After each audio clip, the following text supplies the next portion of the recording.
अगले सीन में गुरुजी चैंगयुक के घर आ रहे थे और जब वो अंदर जाते हैं तो मोदयुक उन पर झाड़ू से पत्तियां फेंकने लगती है। तो गुरुजी मोदयुक का कान पकड़ के कहते हैं कि अपना काम ठीक से किया करो। उसके बाद मोदयुक भागकर चैंगयुक के पास जाती है और उससे कपड़े उतारकर उसके पेट पे हाथ लगा के देखती है कि सच में उसके अंदर शक्तियाँ आ गई हैं। उसके बाद गुरुजी पाक चिल से कहते हैं कि चैंगयुक में शक्तियाँ तो आ गई हैं लेकिन वो उसे कंट्रोल नहीं कर सकता, उसके लिए उसे सीखना होगा। उसके बाद हमें किम जोय को दिखाया जाता है और किम जोय अपनी माँ से कहती है कि आपने मेरी सगाई क्यों की थी उसके साथ। तो उसकी माँ कहती है कि तुम्हें शायद पता नहीं, जैंग फैमिली के पास बहुत ज्यादा ताकत है जो कि बाकी की मेगस फैमिली के पास नहीं है। अगले सीन में जिन चोई अपनी शक्तियों से एक दरवाजा खोलती है और अंदर जाकर वो कहती है कि मैं अपनी बहन की तरह नहीं जीना चाहती। उसके बाद नेक्स्ट सीन में पाक टैंग मोदयुक को कह रहा था कि सोयुल को किताबें पढ़ना बहुत पसंद है, वो देर से सोता है और जल्दी उठ जाता है। तो मोदयुक सोचती है कि मुझे तो सिर्फ उसे 6 सेकंड हाथ लगाना है और मेरा काम बन जाएगा। और तभी पाक टैंग के हाथ से सामान छूट जाता है और मोदयुक अपने स्टाइल में उसे पकड़ लेती है। और तभी वहाँ पर सीओल आ जाता है और वो मोदयुक से कहता है कि मुझे तुमसे अकेले में बात करनी है। उसके बाद वहाँ पे काफी सारे सैनिक आ जाते हैं कपड़े बदलने के लिए, जिन्हें देखकर वो दोनों छुप जाते हैं। और इसी बात का फायदा उठाकर मोदयुक सीओल के पेट पे हाथ लगाती है, जिसे देखकर वो डर जाता है। और सैनिकों के जाने के बाद वो मोदयुक से पूछता है कि तुम आखिर ये कर क्या रही थी। उसके बाद वो भागी भागी जाती है और सीओल के पीठ पर हाथ लगाने लग जाती है, लेकिन वो डर कर उसे अपनी शक्तियों से पीछे कर देता है और वो उड़ के गिर जाती है। और तभी सीओल की वहाँ पर बांसुरी गिर जाती है जो कि नाक्सो की थी। फिर सीओल वहाँ से चला जाता है और मोदयुक उस बांसुरी को उठाकर कहती है कि तुम्हें मैं याद तो हूँ ना। और मोदयुक बांसुरी को उठाकर बजाने लगती है। उसकी आवाज सुनकर सीओल उसके पास आ जाता है, वो उससे उस बांसुरी को मांगता है और मोदयुक कहती है कि इसके बदले में मैं तुम्हें टच करूंगी। तो वो उसका हाथ पकड़ के अपने दिल पर रख देता है। तभी वहाँ पर चैंगयुक आ जाता है और उन दोनों को देख लेता है। फिर मोदयुक उसे बताती है कि उसमें बहुत ज्यादा शक्तियाँ हैं लेकिन तुम्हारी शक्तियाँ स्पेशल हैं। अगले सीन में हमें एक क्राउन प्रिंस को दिखाया जाता है जो कि काफी अच्छा तलवारबाज था और वो जिम्यून को थैंक यू कहता है उसे तलवारबाजी सिखाने के लिए। जिम्यू कहता है कि अभी तुम इतने ताकतवर नहीं हुए कि तुम मेगस फैमिली का सामना कर सको। चैंगयुक के पास उसकी शक्तियाँ आ गई हैं और वो मुझसे नाक्सो की तलवार भी ले गया था, वो जरूर कुछ करेगा।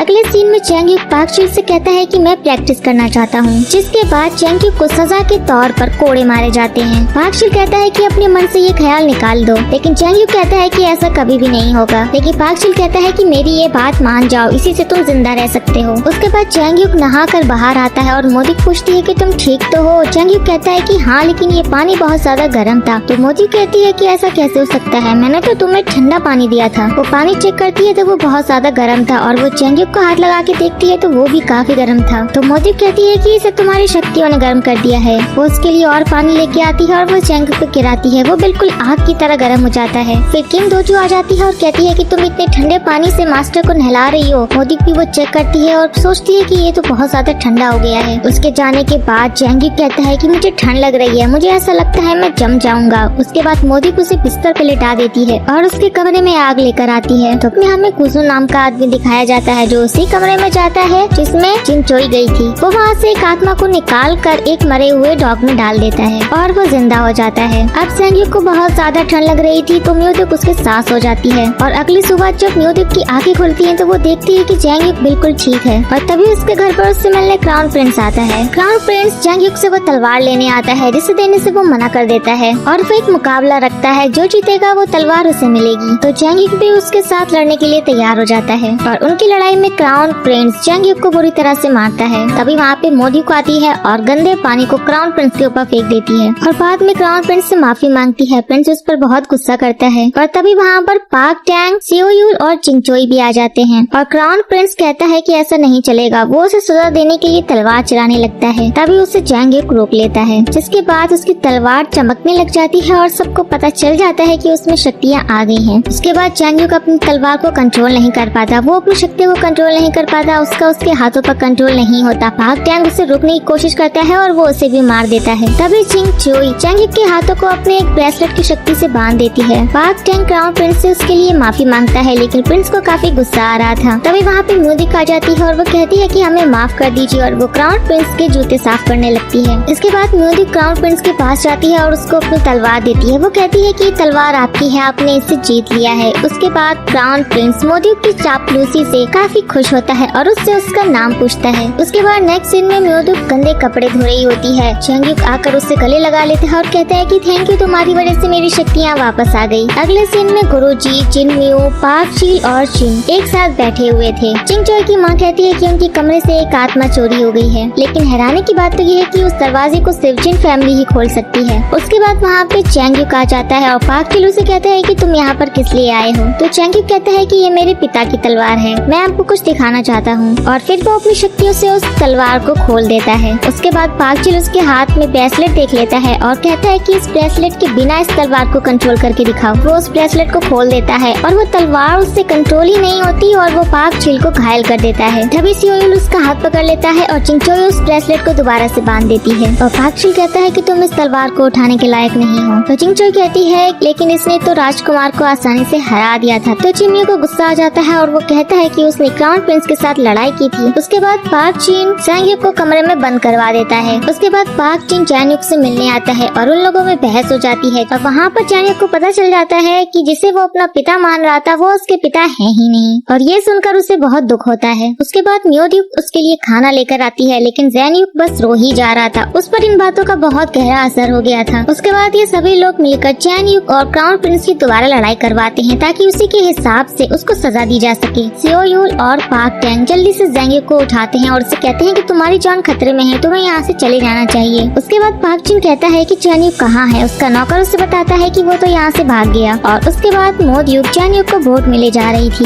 उसके बाद हमें एक फ्लैशबैक दिखाया जाता है जहाँ पे नाक्सु छोटी थी। उसके पिता कहते हैं कि आज मैं तुम्हारे जन्मदिन पर तुम्हें एक बहुत अच्छा तोहफा दूंगा। उसके बाद वो उसे एक कमरे में ले जाते हैं और अपने जादू की मदद से बहुत सारे तारे दिखाते हैं। उसके बाद उनके घर पे हमला हो जाता है और एक नौकरानी नाक्सु को कमरे में छुपा देती है और खुद बाहर चली जाती है। बाहर जाने पर वो भी मारी जाती है, जिसके बाद वो चारों मेगस मिलकर नाक्सु के पिता को भी मार देते हैं। और उसके बाद नाक्सु को दांगसु अपने साथ ले जाता है। नाक्सु वहीं रहती है और वहीं पर अपनी तलवारबाजी सीखती है और बहुत शक्तिशाली बन जाती है। उसके बाद नेक्स्ट सीन में मोद्यूक और चैंगसु गांव में आते हैं और वो एक स्मेल का पीछा करते करते एक जगह पर पहुंच जाते हैं, जहां पर मोद्यूक पहुंचकर देखती है कि जब वो यहाँ पे अपनी तलवार ढूंढने आई थी तो ये जगह बिल्कुल खराब थी, अब ये बिल्कुल ठीक हो गई है। बाहर किसी ने कपड़े सुखाए हुए थे। मोद्यूक सोच ही रही होती है कि यहाँ पर कौन रहता होगा और तभी वो पीछे मुड़कर देखती है, वहाँ पे एक डॉग आ जाता है जिसे पिछली रात एक आदमी ने जिंदा कर दिया था। वो मोद्यूक की तरफ देख कर जोर जोर से भौंकने लगता है क्योंकि उसे उसमें एक आत्मा दिखाई दे रही थी। तभी वहाँ पे चैंगयुक आ जाता है और उसे रोकता है और उस आत्मा को याद आता है कि ये वही आदमी है जिसने उसकी मूर्ति को तोड़ दिया था। अगले सीन में चिन्मय महाराज से कहता है कि वो 12 के 12 मास्टर आज मीटिंग करने वाले हैं, वो भी चैंगयुक के लिए। क्राउन प्रिंस कहता है कि मुझे उन मास्टर से कोई फर्क नहीं पड़ता, मुझे सिर्फ चैंगयुक से मतलब है। तो महाराज कहते हैं कि हमें एक बार फिर से सोच लेना चाहिए, अगर हमने कुछ और गलती की तो हमारे मेगस के साथ रिश्ते बिगड़ सकते हैं। अगले सीन में पार्क चिन उन सभी 12 मास्टर से बात करता है। उसके बाद नेक्स्ट सीन में चैंगयुक नहा कर आता है। वो देखता है कि मोद्यूक नीचे सोई हुई है। वो उस बक्से को उठाने लगता है जो मोद्यूक उठाकर लाई थी। वो सोचता है कि ये लड़की इतना वजन कैसे उठा सकती है। वो मोद्यूक को उठाकर बेड पे लिटा देता है और खुद नीचे सोने लगता है। तभी वहाँ पर एक आदमी आता है। वो मोद्यूक के पास आता है और उसके ऊपर कोई जादू करता है और कहता है कि तुम्हारे शरीर के अंदर एक बहुत ताकतवर आत्मा है, लेकिन तुम्हारा शरीर बहुत कमजोर है। उसके बाद वो आदमी पीछे मुड़ता है और चैंगयुक वहाँ तलवार लेकर खड़ा होता है। वो अपने उस ब्रेसलेट को भी निकाल देता है और उस आदमी से पूछता है कि तुम कौन हो। उसके बाद उनमें बहुत लड़ाई होती है। वो आदमी बहुत ताकतवर था जिससे ज़ेन्युक जीत नहीं पाता।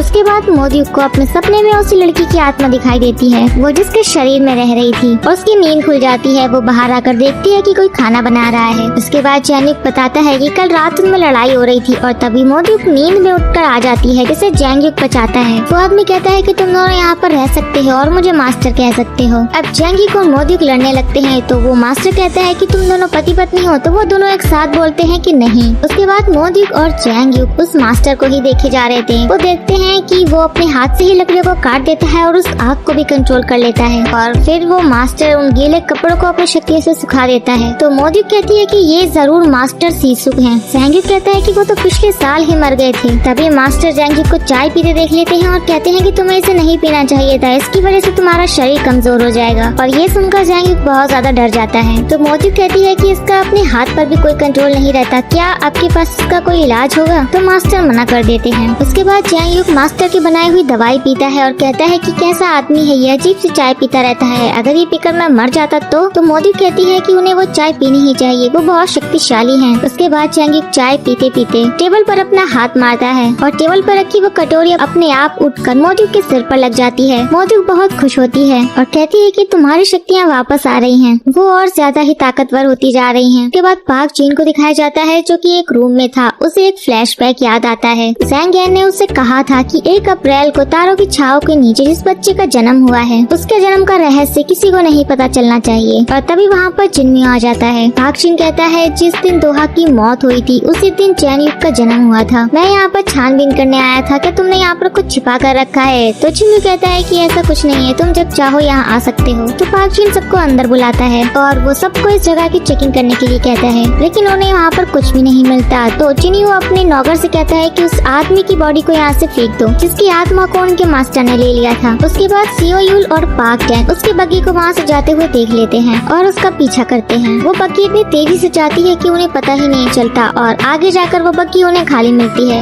सियोयुल को उसके अंदर से वो चाबी मिल जाती है। तो पाक टैंग कहता है कि इसका मतलब वो हमारे ही शहर का कोई आदमी है। उसके बाद जैंग युग मास्टर के साथ काम में बिजी हो जाता है और मोदी उसे देखती है और सोचती है कि ये तो बिल्कुल भी उससे भाव ही नहीं दे रहा है। वो उसके पास जाकर उससे पूछती है तो जैंग युग कहता है कि मैंने ये बनाया है, जरा इसे टेस्ट करके बताना। तो वो गुस्से में उसके ऊपर सामान फेंकने लग जाती है और उसके बाद वो बॉडी जो उसके आदमियों ने वहाँ फेंक दी थी वो नदी में बहकर शहर की तरफ आ जाती है। उसके बाद जैंग युग मास्टर से पूछते हैं कि क्या आपको कुछ शिष्य नहीं था? तो मास्टर बताते हैं कि एक शिष्य था और वो भी एक मेगस ही था। उसके बाद मोदी बाहर जाती है और उसे वहाँ पर क्राउन प्रिंस दिखते हैं। वो फिर से उनकी चापलूसी करना शुरू हो जाती है जिससे क्राउन प्रिंस काफी खुश हो जाते हैं। मोदी वहाँ पर शराब पी लेती है। उसके बाद मास्टर और जैंग युग शहर की तरफ जा रहे थे। वहाँ लोग बात कर रहे थे कि किसी की बॉडी पानी में पड़ी है। वो दोनों उसे देखने जाते हैं और वो देखते हैं कि वो बॉडी पत्थर में बदल चुकी है। उसके बाद जैंग युग को मोदी बहुत नशे में मिलती है और वो उसे अपने साथ ले आता है। सियोयुल भी दोंगयुग शहर में आ गया था। वो एक पत्थर के पास खड़ा था। उस पत्थर के पास खड़े होकर उसे एक फ्लैशबैक याद आता है। जब वो छोटा था और नाक्सु भी छोटी थी वो वहाँ पर प्रैक्टिस करने आया करते थे। अगले सीन में वो देखता है कि वहीं पर मोदी खड़ी है और फिर वहाँ पर पाक टैंग आ जाता है। तभी मोदी वहाँ से फिसल जाती है और उसे सियोयुल पकड़ लेता है। उसके बाद जैंग युग उन्हें बताता है कि मुझे एक नया मास्टर मिल गया है। पाक टैंग उसी चाय को पीने लगता है जो उसके गुरुजी पिया करते थे। उसके बाद पाक जी, गुरुजी और सभी लोग बातें कर रहे होते हैं। तभी उनका सेवक आकर पाक जी से बोलता है कि आपसे कोई मिलने आया है और गुरुजी वहाँ पर जाते हैं और कहते हैं कि मास्टर आप, और यहीं पर यह एपिसोड खत्म हो जाता है। सो गाइस, आपको ये वीडियो कैसा लगा हमें कमेंट करके जरूर बताइए। वीडियो को लाइक और चैनल को सब्सक्राइब करना बिल्कुल भी न भूले। तो अब मिलते हैं नेक्स्ट वीडियो में, तब तक